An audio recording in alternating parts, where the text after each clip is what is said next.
Nearly 3 years after the referendum, you'd be forgiven for thinking our destination is as unclear as ever.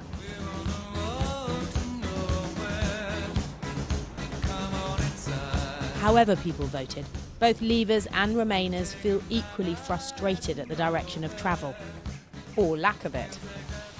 It may feel like we've been here many times before, but this promises to be another dramatic week. With all the focus in Westminster on trying to find a way out of this impasse, is there the same feeling in rural Somerset? This is Chew Valley Trees, a family-owned nursery run by Simon Scarth. He's not passionate either way about Brexit, but he does have a business to run. What do you think of kind of all the chaos at the moment? We just sort of deal with it on a day-to-day basis, and when a decision's made and something's actually set in stone, we can then deal with that at the right time. Most of their trees are grown in the UK, but they do import some, like bays and magnolias, from the EU. So how on earth does a businessman plan for so many possible outcomes? We don't want to be without stocks, so we have to make sure we've got enough to keep us going for the next year or 2 years, depending on how the transition period goes and if we have a no-deal Brexit.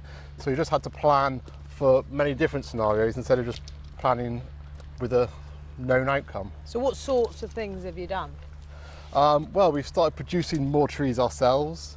We've holding a lot more stock than we used to. Hello. Hello. Hi, thank you for coming. Nice to meet you. Thank you for having me. In the nearby town of Winford, we meet Bridget Smith. Her house is on the border of two constituencies. On one side, Liam Fox, the other, Jacob Rees-Mogg. She is passionate that the country is on the wrong path. I have a son who lives in Spain. I have a grandson who is half Spanish. I have family and friends in Germany and France.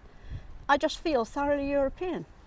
A few months ago, on the wall of her house, she and her family did this. A pretty impressive homage to local artist Banksy and, of course, her EU sympathies. But the council told her it was illegal advertising and she was forced to paint over the text. I just wanted to send a very peaceful message, a pro-Europe message, and I've been very saddened by the way Europe has been portrayed as a bully and an enemy.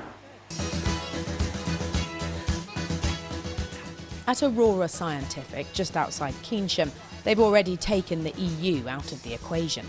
Here, Brian Hepburn's company produces equipment used in laboratory testing. 10 years ago, he switched to UK suppliers only. I've no fears about a no deal. I'm not saying it's going to be all smoothness and light, but the difficulties will soon be overcome. We're a very resilient country. Brian is convinced that any backsliding at this point from the Prime Minister would be the wrong path to take.